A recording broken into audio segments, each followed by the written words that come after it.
अल्मोड़ा जिले के विकासखंड सल्ट खुमार में बीते रोज आजादी की लड़ाई में शहीद हुए 2 सगे भाइयों सहित 4 सेनानियों को नम आंखों के साथ श्रद्धांजलि अर्पित की गई।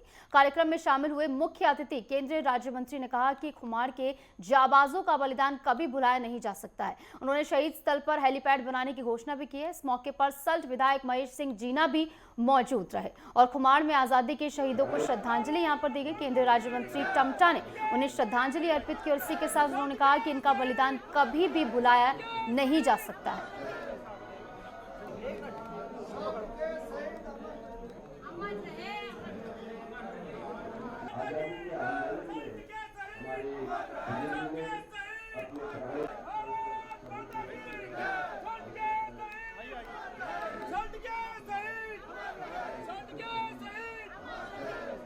तो उत्तराखंड के अल्मोड़ा से खबर, जहां आजादी के शहीदों को श्रद्धांजलि यहां पर दी गई और विनम्र श्रद्धांजलि यहां पर केंद्रीय राज्य मंत्री टमटा ने अर्पित की और तस्वीरें भी आपको दिखा रहे हैं जहां पुष्पमाला उनकी ओर से चढ़ाई गई। इसी के साथ उन्होंने कहा कि इनका बलिदान कभी भी भुलाया नहीं जा सकता है। आपको बता दें कि इस दौरान सल्ट विधायक महेश सिंह जीना भी मौजूद रहे, उनकी ओर से भी श्रद्धांजलि अर्पित की गई और बेहद भावुक कर देने वाला ये पल, जहां कार्यक्रम में मुख्य अतिथि के रूप में केंद्रीय राज्य मंत्री अजय टमटा शिरकत करने पहुंचे।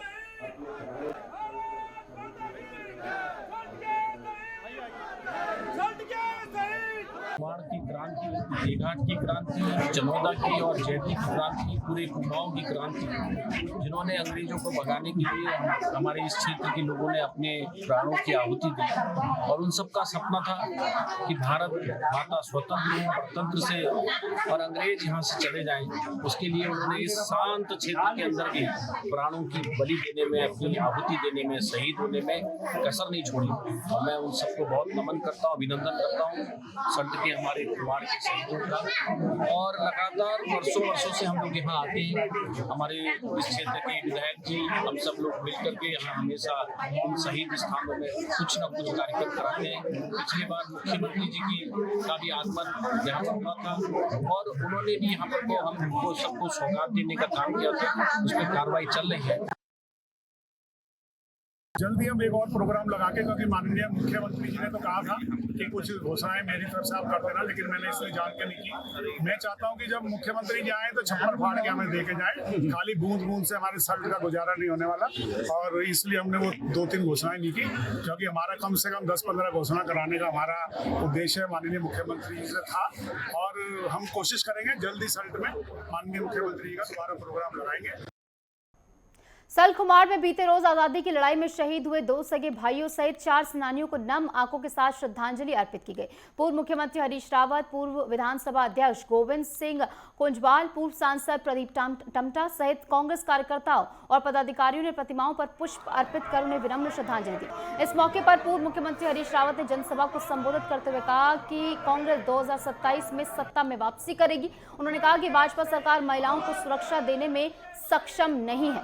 तो सल्ट के खुमार में शहीदों को श्रद्धांजलि दी गई, नम आंखों के साथ शहीदों को श्रद्धांजलि दी गई, जहां पूर्व मुख्यमंत्री हरीश रावत ने भी यहां पर विनम्र श्रद्धांजलि अर्पित की और श्रद्धांजलि देने के बाद उन्होंने जनता को भी संबोधित किया। इस दौरान उनकी ओर से कहा गया कि कांग्रेस 2027 में वापसी करेगी, यानी एक बार फिर से सत्ता में वापसी कांग्रेस करेगी, हरीश रावत की ओर से कहा गया। पौड़ी के प्रभारी सचिव व वित्त एवं सहकारिता सचिव दिलीप जावलकर ने जनपद भ्रमण के दौरान देवप्रयाग के सौर में रेलवे के निर्माणाधीन कार्यों का स्थलीय निरीक्षण किया। साथ ही निर्माणदायी संस्था के अधिकारियों के साथ निर्माण कार्यों को लेकर प्रगति की समीक्षा भी की। सचिव वित्त ने जिलाधिकारी गढ़वाल को निर्देश जारी किए हैं। रेलवे टनल के निर्माण कार्यों में लगे मानव संसाधन की सुरक्षा में दृष्टिगत एक बार सेफ्टी ऑडिट, मॉक ड्रिल करवाना सुनिश्चित करें। ये तमाम दिशा निर्देश उनकी ओर से जारी किए गए और रेलवे के निर्माणाधीन कार्यों का उन्होंने स्थलीय निरीक्षण किया। सचिव दिलीप जावलकर ने यह निरीक्षण किया, जहां सचिव दिलीप जावलकर ने तमाम दिशा निर्देश भी जारी किए हैं और इसी के साथ तमाम जो लोग वहां पर काम कर रहे हैं उनकी सुरक्षा को लेकर भी उन्होंने निर्देश जारी किए। जो हम लोगों को बहुत गेम चेंजर के रूप में जो चीज उभर कर आएगी वो है हमारे कर्णप्रयाग तक जाने वाली रेलवे लाइन। तो उस रेलवे लाइन कब तक निर्माण होनी है और उस किस तरीके से उस पर काम हो रहा है, ये जानने की जिज्ञासा थी मेरी। तो उसके लिए हम लोग वहां पर साइट पर भी गए हुए थे और कार्य जो देखा हुआ है, कार्य काफ़ी गति से हो रहा है और उसके रिवाइज़ टाइमलाइन्स क्या है और इसके बारे में संबंधित अधिकारियों द्वारा अवगत करा दिया गया है। उससे चलते जो है चूँकि जहाँ-जहाँ पर हमारे रेलवे स्टेशंस आएँगे, तो हमें अभी आवश्यक है कि उसके अराउंड हम लोगों को हमारी सिविल इंफ्रास्ट्रक्चर प्लान करना पड़ेगा, जो हमारे स्थानीय प्रशासन की और शासन की ज़िम्मेदारी है। खबरों में आगे बढ़ेंगे। राजधानी देहरादून के नए जिलाधिकारी ने अस्पताल का निरीक्षण किया। जिलाधिकारी सविन बंसल ने कोरोनेशन अस्पताल का औचक निरीक्षण किया। निरीक्षण के दौरान जिलाधिकारी ने भर्ती हुए मरीजों से भी मुलाकात की और मरीजों का हालचाल भी जाना। तो नए जिलाधिकारी ने अस्पताल का निरीक्षण किया, जहां पर कोरोनेशन अस्पताल का निरीक्षण करने के लिए पहुंचे, जहां पर उन्होंने मरीजों से भी बातचीत की। उसी के साथ क्या कुछ व्यवस्थाएं यहां पर दी जा रही है, इसके बारे में भी तमाम जानकारियां ली। मरीजों का हाल भी उन्होंने इस दौरान जाना।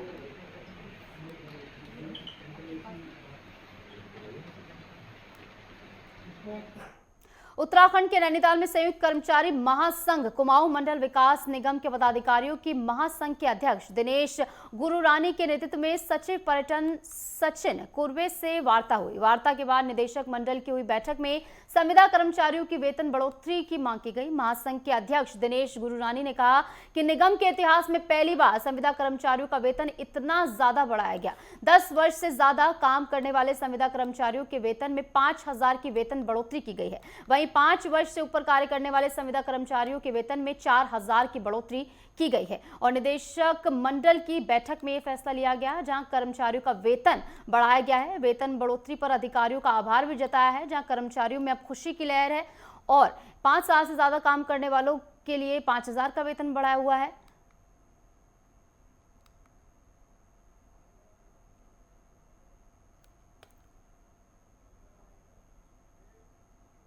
नौ साल के भाई को बचाने के लिए बड़ा भाई गुलदार से भिड़ गया। बीते शाम रामनगर के ग्राम चोरपानी के समीप स्थित सती कॉलोनी के समीप बगीचे के किनारे रहने वाले 9 वर्षीय किशोर पर गुलदार ने अचानक से हमला बोल दिया। वहीं घर में मौजूद किशोर के 12 वर्षीय बड़े भाई ने साहस का परिचय देते हुए गुलदार के सिर पर डंडे से कई वार कर उसे भागने पर मजबूर कर दिया, जिससे उसके छोटे भाई की जान बच सकी। वहीं किशोर की बहादुरी की चौतरफा तारीफ भी हो रही है और बड़े भाई के साहस के चलते छोटे भाई की यहाँ पर जान बच पाई। आज क्या हुआ, आज हम अपनी मंडिया में जब चारा करने जा रहे थे ना, रोशनी करने वहाँ पे, तो गुलदार ना हमारा कुत्ता ना खाट के नीचे बैठ के खा रहा था। तो वो छोटा वाला मेरा भाई कुत्ते को खोलने गया था, खाट के नीचे से बोला, मेरे कुत्ते का नाम शेरू है ना, तो शेरू शेरू कर रहा था, आजा है ना। तो तभी उसके ऊपर झपटा मार दिया उसने और उसकी गर्दन पे हमला करने आ रहा था, लेकिन उसने यूँ कर लिया तो उसके हाथों पे लग गई। आगे बढ़ेंगे। 7 सितंबर से गणेश उत्सव शुरू हो रहा है। 10 दिन तक चलने वाले इस महोत्सव का समापन अनंत चतुर्दशी पर होता है। दिल्ली, राजस्थान और उत्तर प्रदेश के कारीगर गणेश उत्सव के लिए तैयार की गई गणेश मूर्तियों को बेचने के लिए देहरादून पहुंच रहे हैं। देखिए हमारी खास रिपोर्ट।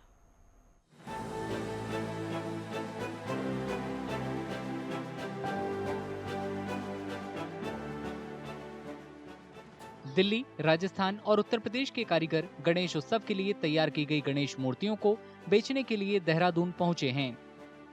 कारीगरों का कहना है कि इन मूर्तियों को बनाने में महीनों की तैयारी लगती है, जिसे वे त्योहार शुरू होने से कुछ दिन पहले देहरादून लाते हैं।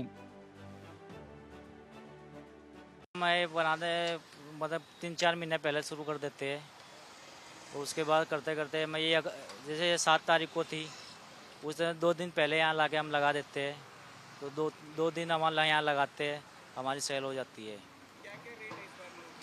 रेट है जैसे बड़ी मूर्ति का अलग रेट है, छोटी मूर्ति का अलग रेट है। जैसी मूर्ति अलग अलग रेट है। छोटी हमारे में 5-6 कारीगर है। हमारा लग जाते हैं कि 2-3 महीने लग जाते हैं बनाने में। इसको अच्छी तरह तैयार करके फिर लेके आना पड़ता है यहाँ पे मूर्ति के लिए। हाँ, तैयार करके टूटता भी है, नुकसान भी होता है हमारा। फिर गणपति बाबा का तो सही तरह से बचा के लेके आना पड़ता है। कारीगरों को दुख है कि वो कड़ी मेहनत करते हैं, लेकिन बावजूद उसके उनको जो पैसे मिलते हैं उसमें उनकी जिंदगी का गुजारा मुश्किल से होता है। ये एक मूर्ति सजाने में ना 2-2.5 घंटे लग जाते हैं एक मूर्ति, और तो समझ लो 6 महीने 4 महीने इसमें लगे रहते हैं हम। तब जाके मूर्ति तैयार होती है। और मूर्ति बेचने जब हम बैठते हैं तो कोई कस्टमर अगर ऊपर से दे जाता है तो उसी में हमारा निकल जाता है, और नहीं मिलता है तो हम समझ लो हमारी सजावट ही बिकती है, उसमें कोई पैसा नहीं मिलता। लोगों को लगता है गणपति बिकता है, पैसा ढेर जुट जाता है, हम तो खाली दिहाड़ी पे है। एक साल में एक बार आते हैं ना यहाँ पर, तो फिर ये काम करते हैं, 1 महीना पहले करते हैं। 1 महीना पहले मूर्तियाँ बनाना स्टार्ट कर देते हैं, फिर उसके 3-4 दिन में पहले इसको सप्लाई कर देते हैं, बनाना बेचना। पिछली बार तो सर बहुत डाउन थी, अब पता लगा। पिछली बार करने वाले ज़्यादा थे काम को, अब थोड़ा सा लग रहा है कि शायद हो जाए, ये बात है।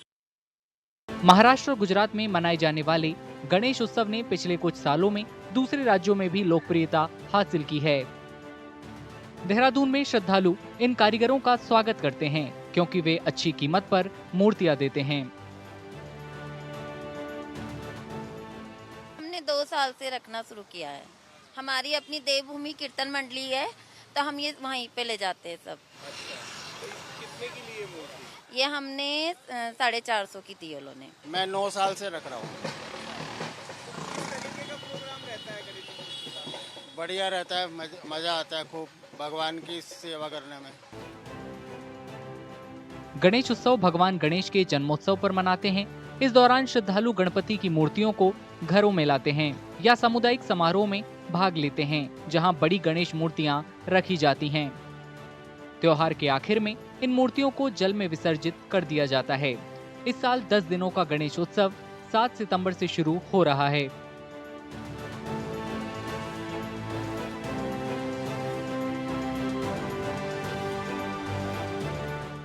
उत्तराखंड के मधमहेश्वर घाटी में चोरी की घटनाओं में इजाफा होने से मधमहेश्वर धाम की सुरक्षा व्यवस्था भी सवालों के घेरे में आने लगी है।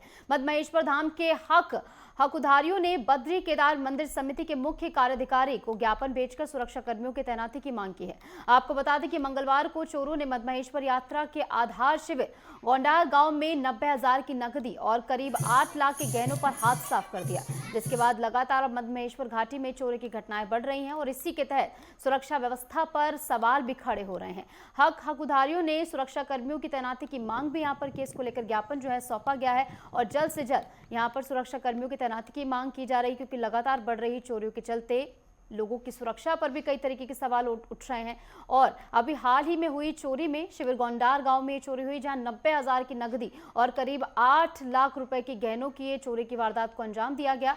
और इसके बाद अब लगातार चोरी की घटनाएं बढ़ रही हैं, जिन पर अंकुश लगाने की मांग की जा रही है।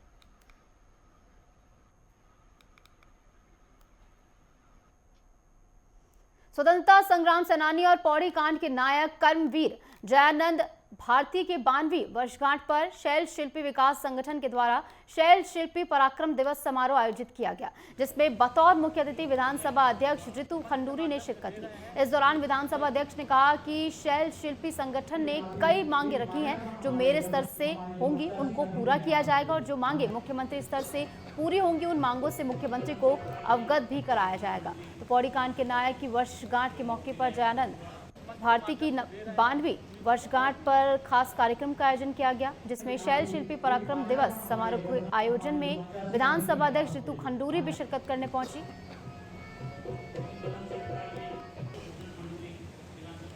शिल्पकारी जो संस्था है उसके माध्यम से जयानंद भारती जी की आज यहाँ पर कार्यक्रम हो रहा है और मुझे बहुत खुशी है कि मैं यहाँ पहुँची हूँ। हमारे उन्होंने स्वतंत्रता संग्राम में तो भाग लिया ही, साथ ही बहुत ही बड़े समाज सेवी भी वो थे। समाज को कैसे सुदृढ़ किया जाए, कैसे उसको और जो हमारे वंचित हैं, जो गरीब हैं, वंचित हैं, उनको किस तरह से समाज के साथ जोड़ा जाए, ये उन्होंने 1911 में बोलना शुरू किया था। और मुझे पूरा विश्वास है कि उनको पढ़कर, उनको सुनकर हम सब प्रयास करेंगे कि हम अपने अंदर उस भारती को जगाएं और अपने समाज में समरसता लाएं। कल बनाए गए प्रधान संगठन के अध्यक्ष रूबी चौधरी के खिलाफ अन्य ग्राम प्रधानों ने मोर्चा खोल दिया है। लगभग 50 ग्राम प्रधानों के साथ आज पूर्व से अध्यक्ष रहे नौशाद अली ने मीटिंग की। इस दौरान सभी प्रधानों ने उन्हीं को समर्थन देने की बात कही है। वहीं नारसन ब्लॉक प्रमुख प्रतिनिधि कविंद्र चौधरी ने भी कहा कि संगठन पहले से ही गठित है और इसकी पूरी कार्यकारिणी गठित है। अब अगर कोई अन्य अलग संगठन बना लेता है, इससे उन पर कोई फर्क नहीं पड़ने वाला और ना ही संगठन का कोई औचित्य है। वहीं संगठन अध्यक्ष ने भी कहा कि उनका संगठन पूरी तरह से सुरक्षित है और जैसा संगठन बना हुआ है वैसे ही चलता रहेगा। तो नवनिर्वाचित अध्यक्ष ने मोर्चा खोल दिया है, जहां पर ग्राम प्रधानों ने भी उनके खिलाफ मोर्चा खोल दिया और पूर्व अध्यक्ष नौशाद अली ने इसको लेकर मीटिंग भी की।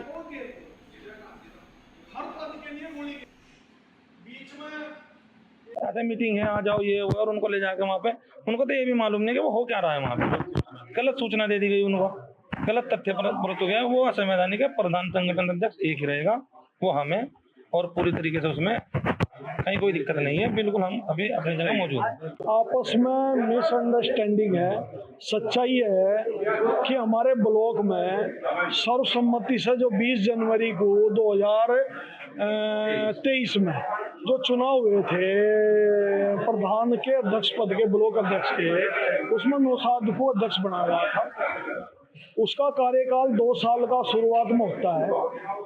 वो 2 साल तक तो उसके खिलाफ कोई अविश्वास प्रस्ताव आने की स्थिति नहीं।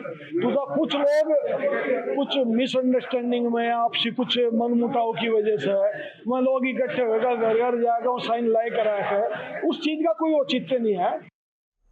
अल्मोड़ा मेडिकल कॉलेज में अब ब्लड बैंक की सुविधा उपलब्ध हो गई है, जिससे मरीजों को बड़ी राहत मिलेगी। स्वास्थ्य मंत्री धन सिंह रावत ने वर्चुअल माध्यम से ब्लड बैंक का लोकार्पण किया और अब मेडिकल कॉलेज में प्लेटलेट्स, ब्लड कंपोनेंट्स और प्लाज्मा की उपलब्धता सुनिश्चित की जा सकेगी। इससे पहले मरीजों और उनके परिजनों को ब्लड और प्लेटलेट्स के लिए हल्द्वानी या अन्य बड़े अस्पतालों पर निर्भर रहना पड़ता था, लेकिन अब ब्लड बैंक की क्षमता 500 यूनिट तक की है, जिससे सुनिश्चित किया जा सकेगा कि जिले में ही पर्याप्त रक्त और उससे संबंधित उत्पाद उपलब्ध हो। मेडिकल कॉलेज के प्राचार्य सीपी भौसाड़ा ने बताया कि इस सुविधा के कारण अब मरीजों को उपचार के लिए जिले के बाहर नहीं जाना पड़ेगा। ये ब्लड बैंक क्षेत्र के लोगों के लिए एक बड़ी सुविधा साबित होगी और स्वास्थ्य सेवाओं में सुधार के लिए एक अहम कदम भी है। तो अल्मोड़ा मेडिकल कॉलेज में ब्लड बैंक के खुलने से मरीजों को काफ़ी ज़्यादा यहाँ पर सुविधाएं मिलेंगी। स्वास्थ्य मंत्री धन सिंह रावत ने वर्चुअली माध्यम से इसका लोकार्पण किया। वर्चुअल माध्यम से उन्होंने ब्लड बैंक का लोकार्पण कर ये बड़ी सौगात दी है। आपको बता दें कि 500 यूनिट तक की ब्लड बैंक की क्षमता है, जिससे लोगों को अब बाहर नहीं जाना होगा, यानी उन्हें पास में ही अब तमाम जो खून से संबंधित कंपोनेंट्स हैं वो यहीं पर मिल जाएंगे।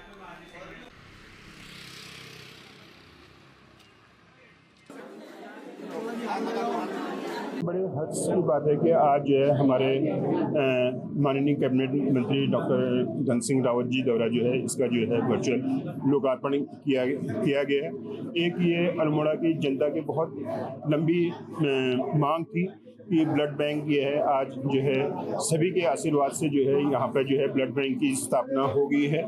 अब जो है यहाँ पे, क्योंकि यहाँ पे पहाड़ों के किसी भी जिले में जो है होल ब्लड की तो सुविधा थी, पर इसके साथ साथ में होल ब्लड के साथ में प्लेटलेट है, ब्लड कंपोनेंट है, प्लाज्मा है, इन सब के लिए जो हल्द्वानी या बड़े बड़े शहरों में जाना पड़ता था, वो सारी सुविधाएँ जो है अब यहाँ पे शुरू हो जाएंगी।